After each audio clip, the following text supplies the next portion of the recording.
10 ಲಕ್ಷನ ಯಾವ ರೀತಿ ಅತಿ ಬೇಗ ನಾವು ಸೇವ್ ಮಾಡ್ಬೋದು.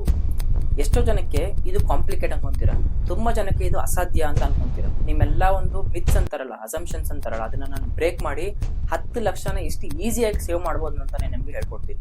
10 ಲಕ್ಷನ ಅತಿ ವೇಗವಾಗಿ, ಅತಿ ಬೇಗವಾಗಿ, ಅತಿ ಸುಲಭ, ಎಫರ್ಟ್ಲೆಸ್ ಆಗಿ ಸೇವ್ ಮಾಡ್ಬೋದು. ಎಫರ್ಟ್ಲೆಸ್ ಆಗಿ ಎಷ್ಟು ಈಸಿಯಾಗಿ ಸೇವ್ ಮಾಡ್ಬೋದು ಅಂತ ಇವತ್ತಿನ ವಿಡಿಯೋದಲ್ಲಿ ನಾನು ನಿಮಗೆ 6 ಪ್ರಾಕ್ಟಿಕಲ್ ಸ್ಟ್ರಾಟಜಿನ ಹೇಳ್ಕೊಡ್ತೀನಿ. 6 ಪ್ರಾಕ್ಟಿಕಲ್ ಸ್ಟ್ರಾಟಜೀಸ್. ಆ ಒಂದು 6 ಪ್ರಾಕ್ಟಿಕಲ್ ಸ್ಟ್ರಾಟಜೀಸ್ ಇಂದ ನಿಮಗೆ ಯಾವ ರೀತಿ 10 ಲಕ್ಷ ಅಮೌಂಟ್ ನೀವು ಸೇವ್ ಮಾಡಬಹುದು ಅನ್ನೋದು ನಾನು ಇವತ್ತಿನ ವಿಡಿಯೋದಲ್ಲಿ ಹೇಳ್ಕೊಡ್ತೀನಿ. ಸೊ ಕಂಪ್ಲೀಟ್ ಆಗಿ ನೋಡಿ ಯಾವ ಒಂದು 6 ಸ್ಟ್ರಾಟಜಿನ ಯೂಸ್ ಮಾಡಬಹುದು ಅನ್ನೋದು ನಿಮಗೂ ಗೊತ್ತಾಗ್ಲಿ. ಸ್ಟಾರ್ಟ್ ಮಾಡೋಣ ಬನ್ನಿ. ಮೊದಲನೇ ಸ್ಟ್ರಾಟಜಿ ಏನು? Break your 10 lakhs amount into smaller amounts. ಅಂದ್ರೆ ನಾನು ಏನ್ ಹೇಳ್ತಾ ಇದ್ದೀನಿ ಅಂದ್ರೆ, break your 10 lakhs your goal amount which is 10 lakhs into smaller amounts. ಅಂದ್ರೆ ಈಗ ನಿಮ್ಮ ಒಂದು ಗೋಲ್ ಏನು? 10 ಲಕ್ಷ ಅಮೌಂಟ್ ನ ಸೇವ್ ಮಾಡಬೇಕು. 10 ಲಕ್ಷ ಅಮೌಂಟ್ ನ ಸೇವ್ ಮಾಡಬೇಕು ಅಂದ್ರೆ 10 ಲಕ್ಷದಲ್ಲಿ 6 ಸೊನ್ನೆ ಇದೆ. ಸೊನ್ನೆಗೆ ಎಷ್ಟು ಮಹತ್ವ ಇದೆ ನೋಡಿ. ಇದಕ್ಕೆ ಇನ್ನೊಂದು ಸೊನ್ನೆ ಆಡ್ ಮಾಡಿದ್ರೆ 1 ಕೋಟಿ, 1 ಸೊನ್ನೆ ತೆಗೆದ್ರೆ 1 ಲಕ್ಷ. ಸೊ ಈಗ ನಾನು ಅದೇ ನಿಮ್ಗೆ ಹೇಳ್ತಾ ಇರೋದು. ಅಂದ್ರೆ ಸ್ಮಾಲರ್ ಅಮೌಂಟ್ಸ್ ಅಂದ್ರೆ ಏನು? ಈಗ ನಿಮ್ಮ ಹತ್ರ 1 ಲಕ್ಷ ಇದ್ರೆ ಆಲ್ರೆಡಿ ನೀವು 10% ಸಕ್ಸಸ್ ನ ಅಚೀವ್ ಮಾಡ್ಬಿಟ್ಟಿದ್ದೀರಾ. ಇನ್ನು 90% ಅಷ್ಟೇ ಇರೋದು. ಸೊ 10 ಲಕ್ಷದಲ್ಲಿ 1 ಲಕ್ಷ ಇದೆ ಅಂದ್ರೆ ಅದು ನೀವು ಗ್ರೇಟೇ. ಬಟ್ ಎಷ್ಟು ಜನಕ್ಕೆ 10 ಲಕ್ಷದಲ್ಲಿ 1 ಲಕ್ಷನೂ ಇರಲ್ಲ, 1 ಲಕ್ಷ ಅಲ್ಲ 10,000 ಇರಲ್ಲ. ಸೊ ಸ್ಮಾಲರ್ ಅಮೌಂಟ್ ಆಗಿ ಬ್ರೇಕ್ ಡೌನ್ ಮಾಡ್ಕೊಳ್ಳಿ. ಈಗ ನಾನು 10 ಲಕ್ಷ ಸೇವ್ ಮಾಡಬೇಕು ಅಂದ್ರೆ ನಾನು ಸ್ಮಾಲ್ ಅಮೌಂಟ್ ನ ಸೇವ್ ಮಾಡ್ತಾ ಹೋಗ್ತೀನಿ. ಫಾರ್ ಎಕ್ಸಾಂಪಲ್, ನನಗೆ 50,000 ಸಂಬಳ ಇದೆ. 50,000ದಲ್ಲಿ ನನಗೆ ತಿಂಗಳೆಲ್ಲ ನನಗೆ ಎಕ್ಸ್ಪೆನ್ಸಸ್ ಎಲ್ಲ ಕಳೆದು ಎಲ್ಲ ಮಾಡಿನೂ ನನಗೆ 15,000 ಉಳಿಯುತ್ತೆ ಅಂತ ತಿಳ್ಕೊಳ್ಳೋಣ. 15,000 ನಾನು ಸೇವ್ ಮಾಡಬಹುದು. 15,000 ನಾನು ಏನ್ ಮಾಡ್ತೀನಿ? ಸೇವ್ ಮಾಡ್ತಾ ಬರ್ತೀನಿ. ಇನ್ನೊಂದು ಅಕೌಂಟಿಗೆ ಟ್ರಾನ್ಸ್ಫರ್ ಮಾಡ್ತೀನಿ. 2 ಅಕೌಂಟ್ 3 ಅಕೌಂಟ್ ಅಂತ ಇದ್ದೇ ಇರುತ್ತೆ ಬ್ಯಾಂಕ್ ಅಕೌಂಟ್ಗಳು ಎಲ್ಲರ ಹತ್ರ. ಒಂದು ಅಕೌಂಟ್ಗೆ ಸ್ಯಾಲರಿ ಅಂತ ಇಟ್ಟರು, ಇನ್ನೊಂದು ಅಕೌಂಟ್ ನ ಸೇವಿಂಗ್ಸ್ ಅಂತಾನೆ ಇಟ್ಬಿಡಬೇಕು. ಸೇವಿಂಗ್ಸ್ ಅಕೌಂಟ್ ಅದಕ್ಕೆ ಹೆಸರಿರೋದು. ಸೇವಿಂಗ್ಸ್ ಅಕೌಂಟ್ ಅಂತ ಹೆಸರಿದೆ, ಬಟ್ ಅದನ್ನ ನಾನು ಸ್ಪೆಂಡಿಂಗ್ ಅಕೌಂಟ್ ಅಂತ ಮಾಡ್ಬೇಕು ಹೆಸರು. ಸೊ ಏನಾಗುತ್ತೆ, ಸೇವಿಂಗ್ಸ್ ಇನ್ನೊಂದು ಅಕೌಂಟ್ ಇರುತ್ತಲ್ಲ, ಅಲ್ಲಿ ನೀವು ಸೇವ್ ಮಾಡ್ತಾ ಬನ್ನಿ. ಸೊ ದಟ್ ಏನಾಗುತ್ತೆ, ಅಲ್ಲಿ ನಿಮ್ಮ ಅಮೌಂಟ್ ಜಮಾ ಆಗ್ತಾ ಬರುತ್ತೆ. 15,000 ಈ ತರ ಮಾಡ್ತಾ ಬಂದ್ರೆ 7 ತಿಂಗಳಲ್ಲಿ ನಿಮ್ಮ ಹತ್ರ ಆಲ್ರೆಡಿ 1 ಲಕ್ಷ ಇರುತ್ತೆ. ಇದೇ ಹೇಳಿದ್ ನಾನು. Break that 10 lakhs into smaller amounts so that you can achieve that 10 lakhs very soon. ಆರಾಮಾಗಿ ಅಚೀವ್ ಮಾಡ್ಬೋದು, ಟೆನ್ಷನೇ ಬೇಡ. ಸೊ 7 ತಿಂಗಳಲ್ಲೇ ಆಲ್ರೆಡಿ 1 ಲಕ್ಷ ಇದ್ರೆ ಇನ್ನು ನೆಕ್ಸ್ಟ್ 3-4 ವರ್ಷದಲ್ಲಿ ನೀವು 10 ಲಕ್ಷ ಆರಾಮಾಗಿ ಮಾಡ್ಬೋದು, ಅತಿ ಬೇಗವಾಗಿ. ಸೊ ಏನಾಗುತ್ತೆ, ಈ ತರ ಸ್ಮಾಲ್ ಅಮೌಂಟ್ ಆಗಿ ನೀವು ಡಿವೈಡ್ ಮಾಡಿದಾಗ ನಿಮ್ಗೆ ಪ್ರೆಷರ್ ಅನ್ಸಲ್ಲ ಅಷ್ಟೇ. ಇದು ಫಸ್ಟ್ ಸ್ಟ್ರಾಟಜಿ ಆಗಿತ್ತು. ಸೆಕೆಂಡ್ ಸ್ಟ್ರಾಟಜಿ ಏನಂದ್ರೆ, rethinking of your income.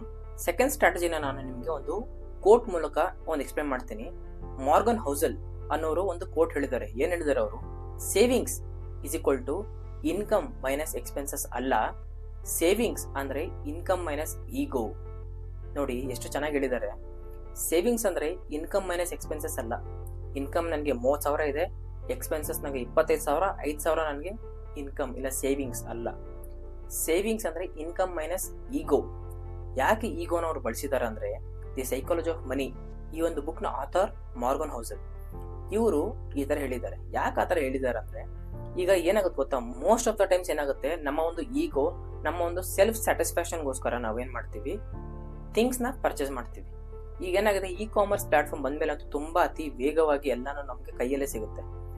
So ಏನಾಗುತ್ತೆ, ಬೇಗ ನಾವು ಪರ್ಚೇಸ್ ಮಾಡ್ತೀವಿ. ಬೇಗ ಎಲ್ಲ ನಮ್ಗೆಲ್ಲ ಅತಿ ಬೇಗವಾಗಿ ಸಿಕ್ಕಾಗ ಅಮೆಝಾನ್, ಫ್ಲಿಪ್ಕಾರ್ಟ್, ಮಿಂತ್ರಾ, ಈ ತರ ಡಿಫ್ರೆಂಟ್ ಇ ಕಾಮರ್ಸ್ ಪ್ಲಾಟ್ಫಾರ್ಮ್ ಅಲ್ಲಿ ನಾವು ಏನಾದ್ರೂ ನಾವು ಸರ್ಚ್ ಮಾಡ್ತಾ ಇದ್ದಾಗ ಅತಿ ಬೇಗ ನಾವು ಪರ್ಚೇಸ್ ಮಾಡ್ಬಿಡ್ತೀವಿ. ಬಟ್ ಆಕ್ಚುಲಿ ಅದು ರಿಯಾಲಿಟಿಯಲ್ಲಿ ನೆಸೆಸರಿನೇ ಇರೋಣ ನಿಮ್ಗೆ. ಬಟ್ ಆದ್ರೂ ನೀವು ಪರ್ಚೇಸ್ ಮಾಡಿರ್ತೀರಿ, ಸುಮ್ನೆ ಇರ್ಲಿ ಬಿಡು ಅಂತ. ಈ ಸುಮ್ನೆ ಇರ್ಲಿ ಬಿಡು ಅಂತ ನಾವು ಪರ್ಚೇಸ್ ಮಾಡಿದಾಗನೇ ಈ ತರ ಆಗೋದು. ಸೊ ನಿಮ್ಗೆ ನೆಸೆಸಿಟಿ ಇದ್ರೆ ಮಾತ್ರ ತಗೊಳ್ಳಿ, ಅದನ್ನೇ ಅವ್ರು ಹೇಳೋದು. Rethinking of your income. ನಿಮ್ ಇನ್ಕಮ್ ನ ರೀಥಿಂಕ್ ಮಾಡಿ ತುಂಬಾ ಸಲ. ನಾನು ಬೇಕಾ ಬೇಡವಾ, ಆ ಒಂದು ಇನ್ಕಮ್ಮು, ನನ್ನ ಒಂದು ಇನ್ಕಮ್ಮು ನಾನು ಸ್ಪೆಂಡ್ ಮಾಡಬಾರ್ದಾ ಅನ್ನೋದನ್ನ ನೀವು ರೀಥಿಂಕ್ ಮಾಡಿದಾಗ ನಿಮ್ಗೆ ಸೇವ್ ಮಾಡ್ತೀರಾ ಅಮೌಂಟ್ ನ. ಆ ಸೇವ್ ಮಾಡೋದೇ ನಿಮ್ಗೆ 10 ಲಕ್ಷ ಗೋಲ್ಗೆ ರೀಚ್ ಆಗುತ್ತೆ. ಸೊ ಇದು ಒಂದು ಸೆಕೆಂಡ್ ಸ್ಟ್ರಾಟಜಿ. ಥರ್ಡ್ ಸ್ಟ್ರಾಟಜಿ ಏನು ಅಂದ್ರೆ, use cash instead of using credit cards and debit cards and UPI. ಇದು ನಿಮ್ಗೆ ಫನಿ ಅನ್ಸ್ಬೋದು, ಬಟ್ ಆಕ್ಚುಲಿ ಇದು ನಿಮ್ಗೆ ರಿಯಾಲಿಟಿಲಿ ತುಂಬಾ ಚೆನ್ನಾಗಿ ವರ್ಕ್ ಆಗುತ್ತೆ. ನನ್ನ ಥರ್ಡ್ ಸ್ಟ್ರಾಟಜಿ ಏನು ಅಂದ್ರೆ, ಯೂಸ್ ಕ್ಯಾಶ್ ಅಂದ್ರೆ ಏನು? ಒಂದು ಕೆಲಸ ಮಾಡಿ, ನೀವೆಲ್ಲರೂ ಒಂದು ಟ್ರೈ ಮಾಡಿ ನೋಡಿ ಇದೊಂದು ಥಿಂಗ್ ನ. ನಾನು ಆಲ್ರೆಡಿ ಟ್ರೈ ಮಾಡಿದ್ದೀನಿ, ಸೊ ದಟ್ ನಿಮ್ಗೆ ಅಡ್ವೈಸ್ ಮಾಡ್ತಿದ್ದೀನಿ. ಒಂದು ಕೆಲಸ ಮಾಡಿ, ನಿಮ್ ಸಂಬಳ ಬಂದಾಗ ನಿಮ್ಗೆ ಎಕ್ಸ್ಪೆನ್ಸಸ್ ಅಲ್ಲಿ ನಿಮ್ಗೆ ಗೊತ್ತಿರುತ್ತೆ, ತಿಂಗಳ ನಂಗೆ ಇಷ್ಟು ಖರ್ಚಿರುತ್ತೆ ಅಂತ. ನೀವು ಅದನ್ನ ವಿಡ್ರಾ ಮಾಡ್ಬಿಡಿ. ಕ್ಯಾಶ್ನ ವಿಡ್ರಾ ಮಾಡಿ ತಗೊಂಡ್ಬಂದು ಪರ್ಸನಲ್ ಇಟ್ಕೊಳ್ಳಿ. ಬ್ಯಾಂಕ್ ಅಲ್ಲಿ ಏನಾಗುತ್ತೆ ಗೊತ್ತಾ, ನಿಮ್ ಮೈಂಡ್ ಅಟ್ರಾಕ್ಟ್ ಆಗಿ ನೀವು ಬೇಗ UPI ಟ್ರಾನ್ಸಾಕ್ಷನ್ಗೆ ಒಳಗಾಗಿ ನೀವು ಎಲ್ಲದಕ್ಕೂ UPI ಮಾಡ್ತಾ ಏನಾಗಿದೆ, ನಿಮ್ಗೆ ಲೆಕ್ಕನೇ ಸಿಗಲ್ಲ ಅಮೌಂಟ್ ಎಲ್ಲಿ ಖರ್ಚಾಗ್ತಿದೆ ಅಂತ. ಇವಾಗ ನೀವೇ ಅನ್ಕೊಂಡಿರ್ತಾರೆ ಈ ಅಮೌಂಟ್ ಎಲ್ಲಿ ಖರ್ಚಾಯ್ತು, ಈ ಅಮೌಂಟ್ ಇಷ್ಟು ಬೇಗ ಖರ್ಚಾಗ್ಬಿಡ್ತಾ ಅಂತ. ಅದೇ ನೀವು ಕ್ಯಾಶ್ ವಿಡ್ರಾ ಮಾಡಿ ಬಂದು ಇಟ್ಕೊಂಡಾಗ ಪರ್ಸಲ್ಲಿ ಎಷ್ಟಿದೆ ಅಷ್ಟೇ ಇರುತ್ತೆ ಅಮೌಂಟು. ಫಾರ್ ಎಕ್ಸಾಂಪಲ್ ನೀವು ವಿಡ್ರಾ ಮಾಡಿದ ಅಮೌಂಟು 10,000 ಪರ್ಸಲ್ಲಿ ಇರುತ್ತೆ. 11,000 ಇರುತ್ತಾ? 10,000 ಮೇಲೆ ₹1 ಕೂಡ ಇರಲ್ಲ. ಅದೇ ನಿಮ್ಮ ಅಕೌಂಟಲ್ಲೇ ಇದ್ರೆ ಎಷ್ಟಿದೆ ಅಷ್ಟು ಇರುತ್ತೆ. ನೀವು ಯಾವಾಗ ಬೇಕಾವಾಗ ಮಾಡ್ಬೋದು. ಬಿಡು ಅಕೌಂಟಲ್ಲಿ ಇದೆಯಲ್ಲ ಅಂತೀವಿ.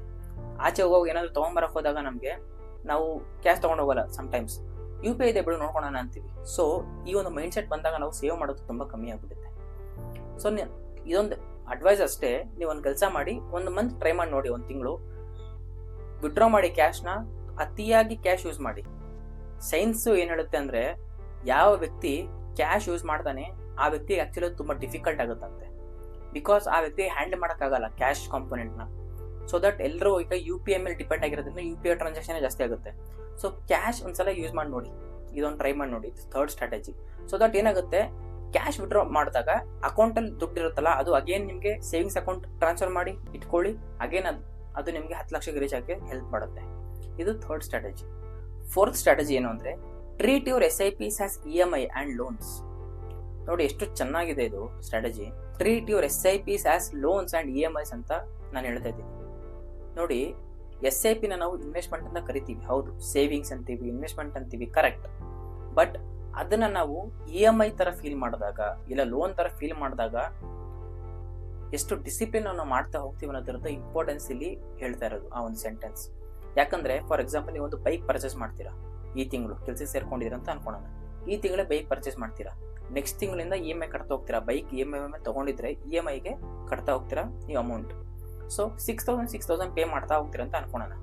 ಏನಾಗುತ್ತೆ, ನೆಕ್ಸ್ಟ್ ತಿಂಗಳು ಸಂಬಳ ಆಗಿದ ತಕ್ಷಣ ನಿಮ್ಮ ಮೈಂಡ್ ಬರೋದು EMI ಕಟ್ಟಬೇಕು ಬೈಕ್ದು ಅಂತ ಬರುತ್ತೆ. ಬಿಕಾಸ್ ಯಾಕೆ ಬರುತ್ತೆ ಹೇಳಿ, ಬೈಕ್ ಕಟ್ಟಲೇಬೇಕು EMI, ಬಿಕಾಸ್ ಕಂಪಲ್ಸರಿ ಅಲ್ವಾ. ಕ್ರೆಡಿಟ್ ಕಾರ್ಡ್ ಪೇಮೆಂಟ್ ಕಟ್ಟಲೇಬೇಕು. ಅದೇ ತರನೇ ನಿಮ್ಗೆ ಎಷ್ಟು ಇಂಪಾರ್ಟೆನ್ಸ್ ಫೀಲ್ ಆಗುತ್ತೆ EMI ಏನಾದ್ರು ಬಂದಾಗ, ಅದೇ ರೀತಿ ನೀವು SIPನ ಫೀಲ್ ಮಾಡಿದಾಗ ನೀವು ಯಾವತ್ತೂ ಲಾಸೇ ಆಗಲ್ಲ. ಬಿಕಾಸ್ ನೀವು SIPನ ಸ್ಕಿಪ್ಪೇ ಮಾಡಲ್ವಲ್ಲ. ಸ್ಟಡಿ ಮತ್ತೆ ರಿಸರ್ಚ್ ಏನ್ ಹೇಳಿದ್ರು ಗೊತ್ತಾ, ಎಷ್ಟೋ ಜನ SIP ಲಾಂಗ್ ಟರ್ಮ್ ಚೂಸ್ ಮಾಡಿದವರು 5 ವರ್ಷದ ಮೇಲೆ ಮಾಡದೇ ಇರುವಂತೆ. 5 ಇಯರ್ಸ್ ಮೇಲೆ ಎಷ್ಟೋ ಜನ SIP ಸ್ಕಿಪ್ ಮಾಡ್ಬಿಡ್ತಾರೆ, SIP ಕಂಟಿನ್ಯೂ ಮಾಡಲ್ಲ. ಈ ತರ ಎಲ್ಲ ರಿಸರ್ಚ್ ಹೇಳುತ್ತೆ. ಆ ಒಂದು ಕ್ಯಾಟಗರಿಯಲ್ಲಿ ನನ್ನ ಒಂದು ಸಬ್ಸ್ಕ್ರೈಬರ್ಸ್ ಇಲ್ಲ, ನನ್ನ ಒಂದು ಆಡಿಯನ್ಸ್ ಇಲ್ಲ. ನಾನು ನಿಮ್ಗೆ ಹೇಳ್ತಾ ಇರೋರು ಯಾರು ಕೇಳಿಸ್ಕೊಂತಿದ್ರೆ ಅವರು ಆ ಒಂದು ಕ್ಯಾಟಗರಿಯಲ್ಲಿ ಫಾಲೋ ಆಗೋದು ನನಗೆ ಇಷ್ಟ ಇಲ್ಲ. ನಾನು ಯಾವಾಗಲೂ ಲಾಂಗ್ ಟರ್ಮ್ ಮಾಡಿನೇ ಅಂತ ಹೇಳೋದು. SIPನ ಲಾಂಗ್ ಟರ್ಮ್ ಮಾಡಿ, ಲಾಂಗ್ ಟರ್ಮೇ ಇರಬೇಕು SIP. 5 ಇಯರ್ಸ್ 10 ಇಯರ್ಸ್ ಮಾಡಬೇಡಿ, 15 to 20 ಇಯರ್ಸ್ ಮಾಡಿ. ಅವಾಗ ನೋಡಿ ಮ್ಯಾಜಿಕ್ SIP ಇದು ಅಮೌಂಟ್. ಸೊ 5 ಇಯರ್ಸ್ ಮೇಲೆ ತುಂಬಾ ಜನ ಕಂಟಿನ್ಯೂ ಮಾಡಲ್ಲ ಅಂತ ಸ್ಟಡಿ ಹೇಳುತ್ತೆ. ಸೊ ಏನಾಗುತ್ತೆ, ಆ ಒಂದು ಸೆಂಟೆನ್ಸ್ ನಾನು ಯಾಕೆ ಇಲ್ಲಿ ಹೇಳಿದೆ ಅಂದ್ರೆ, treat your SIPs as EMI and loans ಅಂದ್ರೆ, ನಿಮ್ಮೊಂದು SIPನ ನೀವು EMI ತರ ಫೀಲ್ ಮಾಡಿದಾಗ, ಲೋನ್ ತರ ಫೀಲ್ ಮಾಡಿದಾಗ ನೀವು ಡಿಸಿಪ್ಲಿನ್ ಕಟ್ತಾ ಹೋಗ್ತೀರಾ. ನೀವು ಸ್ಕಿಪ್ ಮಾಡಲ್ಲ, ಇಲ್ಲ ಬೇಕಾಬಿಟ್ಟಿ ಮಾಡಲ್ಲ, ಇಲ್ಲ ಬಿಡು ನಡೆಯುತ್ತೆ, ಈ ತರ ನಿಮ್ಗೆ ಮೈಂಡ್ ಬರೋದೇ ಇಲ್ಲ. ನೀವು ಡಿಸಿಪ್ಲಿನ್ ಕಟ್ತಾ ಹೋಗ್ತೀರಾ. ಸೊ ಅದು ನಿಮ್ಗೆ ಒಂದು 10 lakhs ಒಂದು ಅಚೀವ್ ಗೋಲ್ನ ರೀಚ್ ಮಾಡೋಕ್ಕೆ ಹೆಲ್ಪ್ ಆಗುತ್ತೆ. ಸೊ ಯಾವತ್ತೂ ಅಷ್ಟೇ SIPನ ನೀವು ಇನ್ವೆಸ್ಟ್ಮೆಂಟ್ ಅಂತಾನೆ ಕರೀರಿ, ಹೌದು. ಬಟ್ ಅದನ್ನ ನೀವು EMI ತರ ಫೀಲ್ ಮಾಡ್ಕೊಂಡು ಕಟ್ಟಿ. ಸೊ ನೀವು ಅವತ್ತು ಸ್ಕಿಪ್ ಮಾಡಲ್ಲ SIPನ. ಇದು 4th ಸ್ಟ್ರಾಟಜಿ. ಈಗ 5th ಸ್ಟ್ರಾಟಜಿ ಕಡೆ ಹೋಗೋಣ. 24 hours ರೂಲ್ ಬಿಫೋರ್ ಸ್ಪೆಂಡಿಂಗ್. ಅಂದ್ರೆ ಈಗ ನೀವೇನಾದ್ರೂ ಪರ್ಚೇಸ್ ಮಾಡಬೇಕು ಅಂತ ಅನ್ಕೊಂಡಾಗ, ಫಾರ್ ಎಕ್ಸಾಂಪಲ್ ನಾಡಿದ್ದು ನನಗೆ ಏನಾದ್ರೂ ಪರ್ಚೇಸ್ ಮಾಡಬೇಕು ಅಂತ ನಮ್ಮ ಮೈಂಡಿಗೆ ಬರುತ್ತೆ. ಇವತ್ತು ನೀವು ಇವತ್ತಿಂದನೇ ಅದ್ರ ಬಗ್ಗೆ ಯೋಚನೆ ಮಾಡಬೇಕು. That is called 24 hours rule before spending. ನೀವು ಇವತ್ತಿನ ದಿನ ಏನಾದ್ರೂ ಪರ್ಚೇಸ್ ಮಾಡಬೇಕು ಅಂತ ಸಡನ್ ಆಗಿ ನೀವು ಆ್ಯಪ್ ಓಪನ್ ಮಾಡಿದಾಗ ಹಂಗ್ ಮಾಡಬಾರ್ದು. ಯಾವತ್ತು ಬೈ ಮೇಲೆ ಕ್ಲಿಕ್ ಮಾಡಬೇಡಿ. ಬಿಕಾಸ್ 24 hours ಬಿಫೋರ್ ನೀವು ಯೋಚನೆ ಮಾಡಿರ್ಬೇಕು, ನಾನು ಈ ವಸ್ತುನ ಪರ್ಚೇಸ್ ಮಾಡ್ಬೇಕಾ ಮಾಡಬಾರ್ದಾ ಅಂತ. ಇದು ನಿಮ್ಗೆ ಯಾಕೆ ಹೇಳ್ತಿದೆ ಅಂದ್ರೆ, ನಿಮ್ಗೆ ಹೆಲ್ಪ್ ಆಗುತ್ತೆ ಇದು ನೀವು ಅಮೌಂಟ್ನ ಸೇವ್ ಮಾಡೋಕ್ಕೆ. ಏನಾಗುತ್ತೆ, ಎಲ್ಲಾ ಇ-ಕಾಮರ್ಸ್ ಪ್ಲಾಟ್ಫಾರ್ಮ್ಗಳಲ್ಲಿ ನೀವು ಸರ್ಚ್ ಮಾಡಿದಾಗ ನಿಮ್ಮ ಒಂದು ಇಷ್ಟವಾದ ವಸ್ತು, ಆ ಒಂದು ಇಮೇಜ್ ಆಗಿರಲಿ, ಕಂಟೆಂಟ್ ಆಗಿರಲಿ, ರೆಪ್ರೆಸೆಂಟೇಷನ್ ಆಗಿರಲಿ, ಪ್ರೆಸೆಂಟೇಷನ್, ಗ್ರಾಫಿಕಲ್ ಪ್ರೆಸೆಂಟೇಷನ್, ಆ ಒಂದು ಇಮೇಜಸ್ ನಿಮಗೆ ಅಟ್ರಾಕ್ಟ್ ಮಾಡಿ ಅತಿ ಬೇಗವಾಗಿ ನೀವು ಬೈ ಮೇಲೆ ಕ್ಲಿಕ್ ಮಾಡೋ ತರ ಮಾಡ್ತವೆ ಅವು.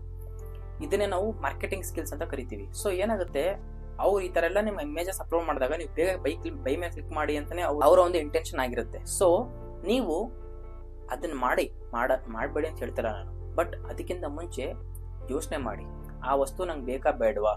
ಫಾರ್ ಎಕ್ಸಾಂಪಲ್ ನನಗೇನೋ ಒಂದು ತಗೋಬೇಕು ಇವಾಗ ಅಂದಾಗ ನಾನೇನ್ ಮಾಡ್ತೀನಿ, ಇವತ್ತಿಂದ ಯೋಚನೆ ಮಾಡ್ತೀನಿ. ನಾಳೆ ನಾಡಿದ್ದು ಒಂದು 3 ದಿನ ಇಲ್ಲ 2 ದಿನ ಆದ್ರೂ ಅದಕ್ಕೆ ಟೈಮ್ ಸ್ಪೆಂಡ್ ಮಾಡಿ, ಇಲ್ಲ 24 hours ರೂಲ್ ನಾನು ಹೇಳ್ದಂಗೆ ಅಟ್ಲೀಸ್ಟ್ 24 hours ಇಲ್ಲ 1.5 day ತಗೊಂಡು ನೆಕ್ಸ್ಟ್ ನಾನು ಒಂದು ಡಿಸಿಷನ್ ತಗೊಂತೀನಿ, ಆ ಒಂದು ವಸ್ತು ನಾನು ಪರ್ಚೇಸ್ ಮಾಡ್ಬೇಕಾ ಮಾಡಬಾರ್ದಾ ಅಂತ. ಈ ರೀತಿ ನೀವು ಮಾಡಿ ಅಂತ ಹೇಳ್ತಾ ಇರೋದು. ಸೊ ದಟ್ ನಿಮ್ಮ ಒಂದು ಅಮೌಂಟ್ ಸೇವ್ ಆಗುತ್ತೆ. So that you can reach the 10 lakh goal very easily. ತುಂಬಾ ಈಸಿಯಾಗಿ 10 ಲಕ್ಷ ಗೋಲ್ನ ಯಾವ ರೀತಿ ರೀಚ್ ಮಾಡಬಹುದು ಅನ್ನೋದನ್ನ ನಾನೊಂದು ಈ ವಿಡಿಯೋದಲ್ಲಿ ಹೇಳ್ತಾ ಇರೋ ಒಂದು ಉದ್ದೇಶ. ಅದಕ್ಕೋಸ್ಕರ ಇದೊಂದು ಇಂಟರ್ಲಿಂಕ್ ಅಷ್ಟೇ, ಅರ್ಥ ಆಯ್ತಲ್ಲ. ಸೊ ಯಾವುದೇ ಒಂದು ವಸ್ತು ಪರ್ಚೇಸ್ ಮಾಡೋಕ್ಕಿಂತ ಮುಂಚೆ ಅಮೆಝಾನ್ ಆಗಿರಲಿ, ಫ್ಲಿಪ್ಕಾರ್ಟ್ ಆಗಿರಲಿ, ಮಿಂತ್ರಾ ಆಗಿರಲಿ, ನೈಕಾ ಆಗಿರಲಿ, ಯಾವುದೇ ಇರಲಿ 24 hours ಬಿಫೋರ್ ಯೋಚನೆ ಮಾಡಿ ನೋಡಿ ಆ ಒಂದು ವಸ್ತು ಪರ್ಚೇಸ್ ಮಾಡ್ಬೇಕಾ ಮಾಡಬಾರ್ದಾ. ನೀಡ್ಗೆ ಇದ್ರೆ ಮಾಡಿ, ನೀಡ್ ಇರ್ಬೇಕು, ಯಾವಾಗ ವಾಂಟ್ ಇರಬಾರ್ದು. ವಾಂಟ್ ಅಂದ್ರೆ ಏನು? ತೋರ್ಪಡಿಕೆಗೋಸ್ಕರ ಪರ್ಚೇಸ್ ಮಾಡೋದು, ಇಲ್ಲ ಬೇಕು ಇರಲಿ ಅಂತ ಪರ್ಚೇಸ್ ಮಾಡೋದು, ಇಲ್ಲ ಸುಮ್ಮನೆ ತಗೊಂಡ್ಬಿಡೋದು, ಅದು ನಮಗೆ ವಾಂಟ್ಸ್ ಆಗ್ಬಿಡುತ್ತೆ. ನೀಡ್ ಅಂದ್ರೆ ಏನು? ನೆಸೆಸಿಟಿ ಇದೆ, ನನಗೆ ಅವಶ್ಯಕತೆ ಇದೆ, ಅದಕ್ಕೆ ತಗೊಂತಾ ಇದ್ದೀನಿ ಅಂತ ಕರಿತೀವಿ ನೀಡ್ ಅಂದ್ರೆ. ಸೊ ಯಾವಾಗಲೂ ನೀಡ್ ಮೇಲೆ ಫೋಕಸ್ ಮಾಡಿ, ವಾಂಟ್ ಮೇಲೆ ಫೋಕಸ್ ಮಾಡಬೇಡಿ. ಇದು 5th ಸ್ಟ್ರಾಟಜಿ. ಈಗ ಲಾಸ್ಟ್ ಸ್ಟ್ರಾಟಜಿ ಏನು? 6th ಸ್ಟ್ರಾಟಜಿ ಏನಂದ್ರೆ give label for 10 lakhs as emotional label. ನೋಡಿ, ಸಿಂಪಲ್. ಏನಂದ್ರೆ ಕನ್ನಡದಲ್ಲಿ ಹೇಳ್ತೀನಿ ನಾನು, 10 ಲಕ್ಷಕ್ಕೆ ನೀವು ಒಂದು ಎಮೋಷನಲ್ ಟ್ಯಾಗ್ ಇಲ್ಲ ಎಮೋಷನಲ್ ಲೇಬಲ್ ನ ಕಟ್ಟಿ ಅಂತ ಹೇಳ್ತಾ ಇರೋದು. ಸೊ ನಾನಿಲ್ಲಿ ಏನ್ ಹೇಳಕ್ ಪ್ರಯತ್ನ ಪಡ್ತಿದ್ದೀನಿ ಅಂದ್ರೆ, ಯಾವಾಗಲೂ ಅಷ್ಟೇ. ಈಗ ನೋಡಿ, ನೀವು ಯಾವಾಗಲೂ ಮನ್ಸಲ್ಲಿ ನೀವು ಏನ್ ಅನ್ಕೊಂತೀರಾ, ನೀವು ಮೈಂಡಲ್ಲಿ ಏನ್ ಅನ್ಕೊಂತೀರಾ ಅದೇ ಆಗುತ್ತೆ. ನಾನು ಯಾಕೆ ಈ ತರ ಮಾತಾಡ್ತಿದ್ದೀನಿ ಅಂದ್ರೆ, ಆ ಒಂದು 10 ಲಕ್ಷನ ನಾನು ಸೇವ್ ಮಾಡ್ತೀನಿ ಅಂತ ನಾನು ಮೈಂಡಿಗೆ ಅನ್ಕೊಂಡ್ರೆ ನಾನು ಸೇವ್ ಮಾಡ್ತೀನಿ ಅಂತಾನೆ ನನ್ನ ಮೈಂಡಲ್ಲಿ ಇರುತ್ತೆ. ಅದೇ ನೀವು ಆ ಒಂದು 10 ಲಕ್ಷಕ್ಕೆ ಎಮೋಷನಲ್ ಲೇಬಲ್ ಕೊಟ್ಟಾಗ, ಫಾರ್ ಎಕ್ಸಾಂಪಲ್ ನಾನು ಯಾವತ್ತೋ ಮುಂದೆ ಒಂದಿನ ಸ್ವಂತ ಮನೆ ಕಟ್ಟುವಾಗ, ಓನ್ ಹೌಸ್ ಪರ್ಚೇಸ್ ಮಾಡುವಾಗ ನನಗೆ ಒಂದು 10 ಲಕ್ಷ ಯೂಸ್ ಆಗುತ್ತೆ ಅಂತ ನೀವು ಮಾಡಿದಾಗ ನೀವು ಇನ್ನ ಡಿಸಿಪ್ಲಿನ್ ಮಾಡ್ತೀರಾ. ಮೊದಲನೇದು. ಎರಡನೇ ಎಮೋಷನಲ್ ಲೇಬಲ್ ಏನ್ ಕೊಡ್ಬೋದು ನೀವು? ನಿಮ್ಮ ಒಂದು ಪೇರೆಂಟ್ಸ್ ರಿಟೈರ್ಮೆಂಟ್ ಪ್ಲಾನ್ ಅಂತ ಮಾಡ್ಬೋದು.